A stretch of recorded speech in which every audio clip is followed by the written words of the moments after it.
My awful niece smashed my daughter's face into her cake on her birthday out of jealousy and called her the N-word. So my husband made this a night they would never forget. My daughter's 5th birthday was 2 days ago, and it was the most hectic birthday party ever.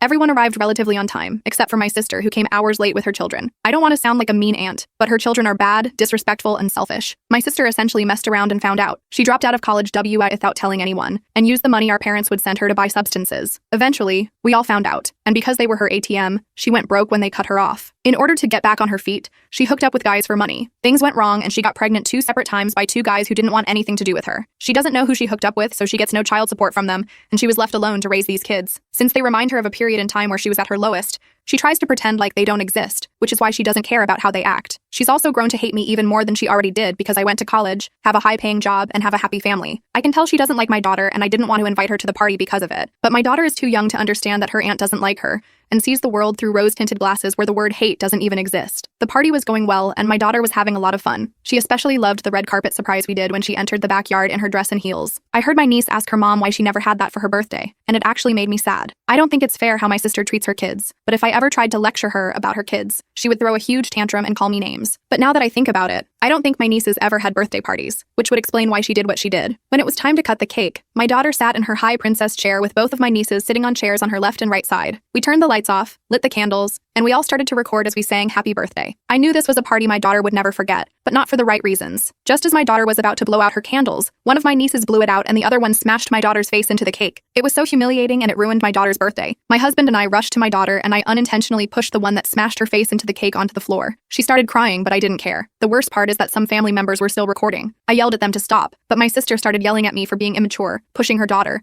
and said that my daughter was being dramatic. She said her daughters were just joking around, so my daughter was crying for attention. I told her that her daughters were out of control, and they had no right to do this because it was my daughter's birthday, not theirs. Any pity I had for my nieces quickly left my body as I wiped the cake off of my daughter's face. My husband did damage control by getting people to stop recording and trying to kick my sister and her daughters out without causing a bigger scene. But that didn't work since my sister went as far as calling my daughter the N-word because she's half black from her dad's side. Her daughter started calling her that too, and that's when my husband had enough. He threatened to call the cops if they didn't leave. That's when my sister slapped my husband and said, "You're not better than me, so stop pretending like you are," followed by the N-word with the hard ER. My husband saw red and called the cops. The police arrived and told them everything that happened. We had witnesses who testified and my daughter was still covered in cake, so they didn't hesitate arresting her. I tried to salvage my daughter's birthday, but she wouldn't stop crying. Luckily, my husband came to the rescue again and smashed the cake onto his face. That got her laughing and she stopped crying. He told her not to worry and he would buy her another cake for her. He looked so goofy covered in cake that I started taking pictures of him and her like that. I told her they were matching and she liked her new look after that. As for my sister, she spent 12 hours in jail and no one wanted to bail her out. We'll see what happens with her.